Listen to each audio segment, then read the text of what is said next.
Assalamualaikum warahmatullahi wabarakatuh. Selamat datang kembali di kelas teori komunikasi saya. Dan kali ini kita sudah masuk pada teori organisasi. Dan kali ini yang akan kita bahas adalah teori mengenai Wick's Theory of Organizing, atau yang sering disebut sebagai teori pengorganisasian Wick.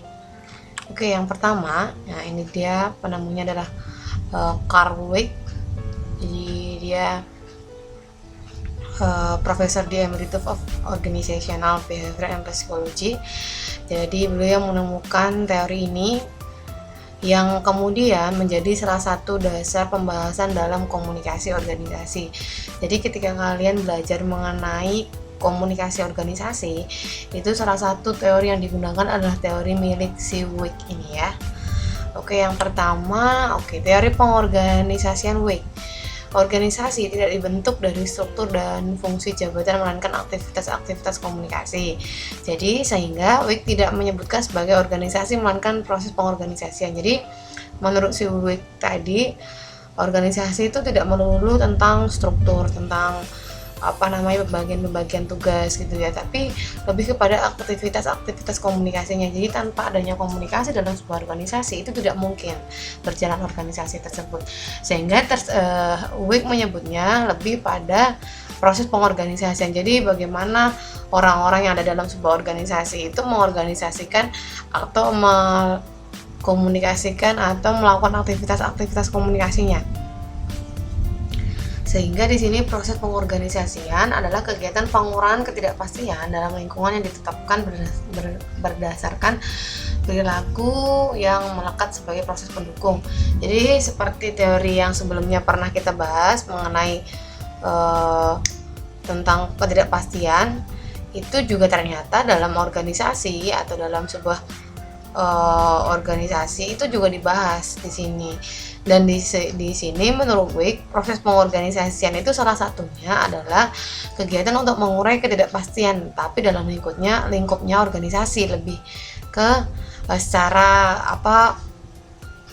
lingkup yang lebih besar. Kalau yang kemarin kan hanya secara individu gitu ya, teori pengurangan ketidakpastiannya. Nah, kalau di sini itu lebih kepada proses pengorganisasian untuk mengurai ketidakpastian yang secara lebih luas. Jadi dalam lingkup sebuah organisasi begitu. Jadi mereka berkomunikasi, mereka melakukan pengorganisasian itu salah satunya untuk mengurangi ketidakpastian komunikasi mereka begitu.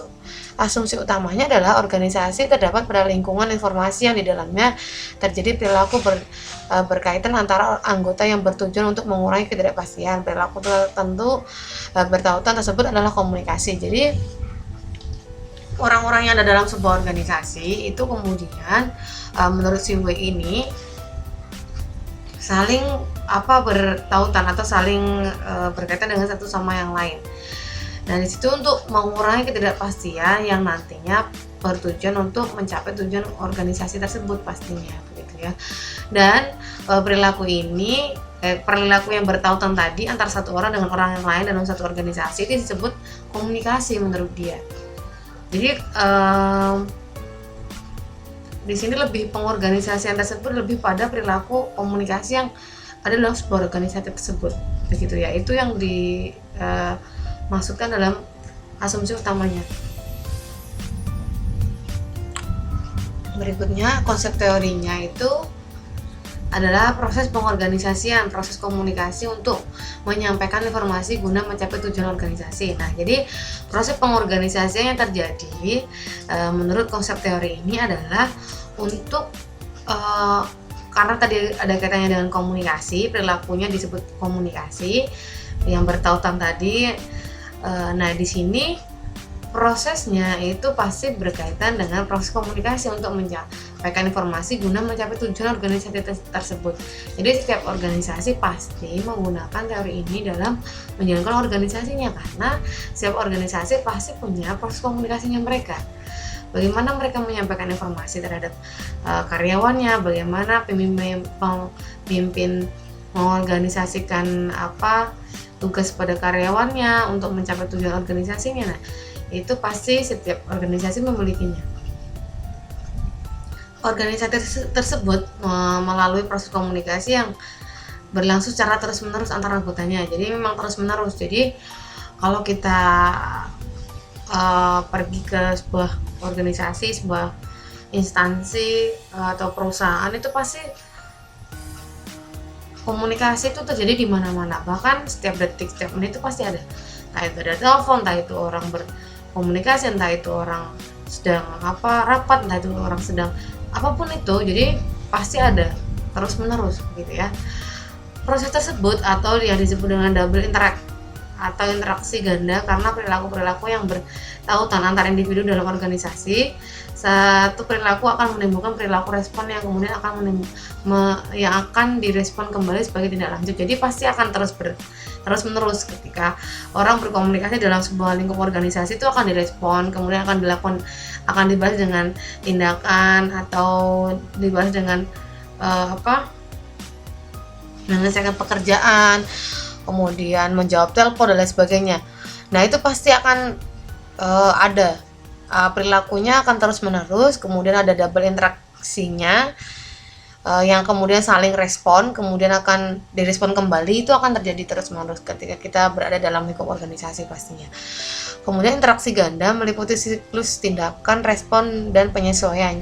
Nah, ketika kita berada dalam sebuah organisasi atau kita ada dalam sebuah lingkup instansi, pasti siklus itu akan ada, interaksi ganda itu. Bagaimana kita harus melakukan tindakan yang kemudian diperintahkan oleh atasan kita, kemudian bagaimana kita merespon pesan tersebut, bagaimana kemudian kita melakukan penyesuaian terhadap pola kinerja di instansi tersebut. Nah itu pasti ada terus-menerus, bagaimana kita menyesuaikan dengan kondisi lingkungan pertemanan yang baru, misalnya bagaimana kita merespon perilaku teman sekantor kita, bagaimana kita merespon kekecewaan pimpinan dan sebagainya. Itu akan terus-menerus dan di sini disampaikan sebagai interaksi ganda. Yang berikutnya, nah ini adalah masuk ke contoh proses komunikasi dalam interaksi ganda pengorganisasian. Misalnya tahap 1, tindakan, ada aksi, seorang manajer menyampaikan perintah kepada stafnya, kemudian ada respon, staf tersebut meminta klarifikasi atas perintah tersebut. Nah, jadi bisa saja ini hanya contoh mudahnya gitu ya.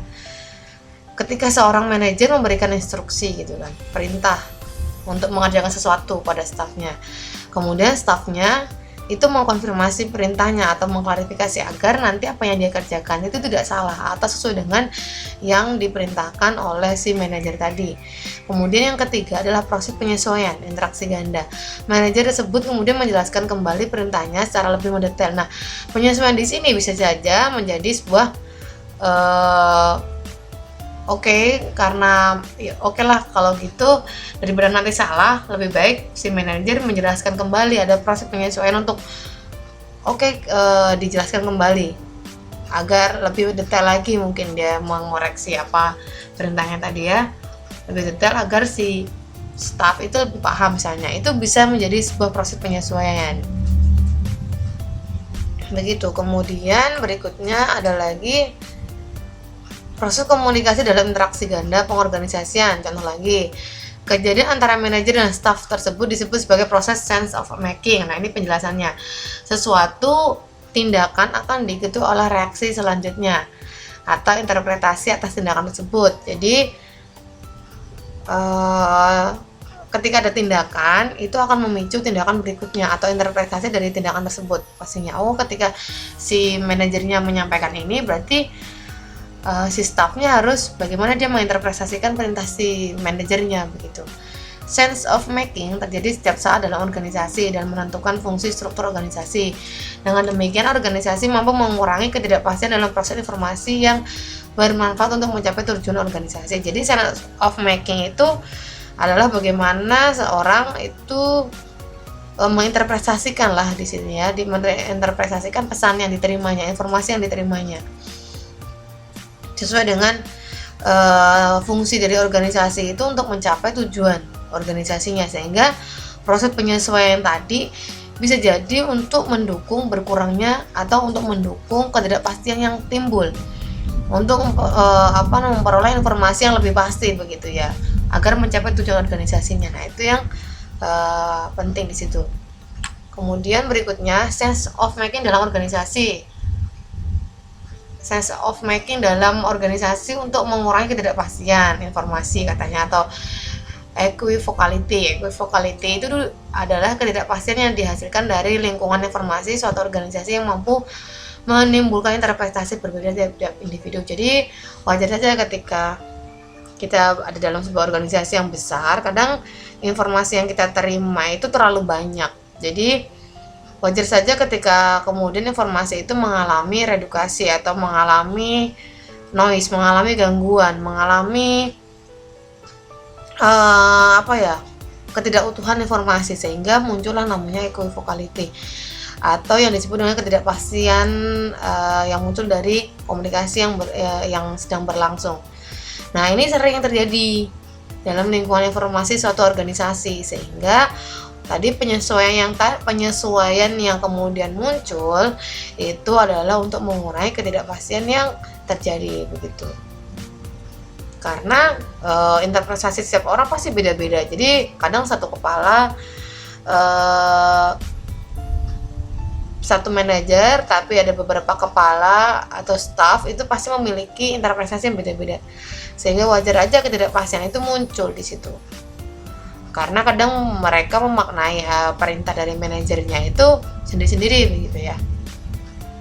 Sehingga penyesuaian yang tadi disampaikan itu penting untuk kemudian mengkonfirmasi kembali agar tidak terjadi ketidakpastian.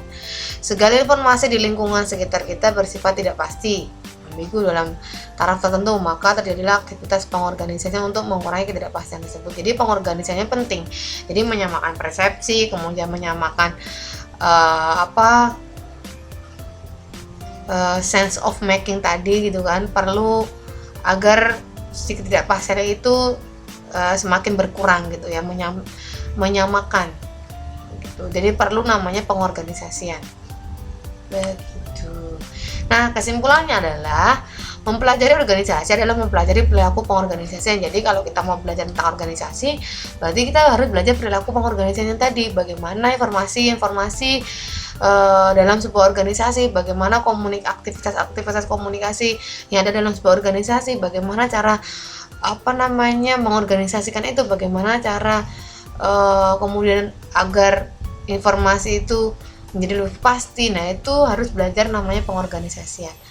Inti perilaku pengorganisasian adalah komunikasi. Jadi segala sesuatu itu memang harus selalu dikomunikasikan agar tidak terjadi ketidakpastian yang muncul.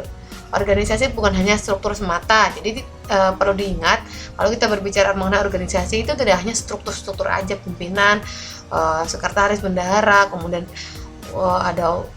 ada stafnya. Nah, itu tidak hanya itu, melainkan suatu kesatuan yang diciptakan oleh anggota-anggota organisasi yang terus-menerus bertransformasi dan berubah. Jadi pasti ada perubahan dalam setiap organisasi, perubahan perilaku, perubahan komunikasi, aktivitas komunikasi yang terjadi, pasti terjadi banyak perubahan di situ.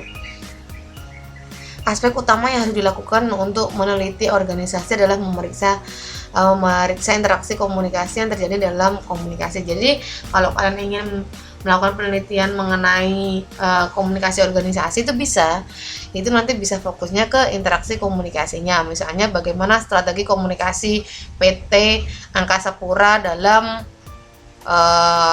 menyelesaikan konflik misalnya kayak gitu. Bagaimana strategi komunikasi PT KAI dalam Nah, itu kan memang ada interaksi komunikasi yang terjadi di situ. Jadi biasanya itu penelitian yang berkaitan dengan komunikasi organisasi begitu ya.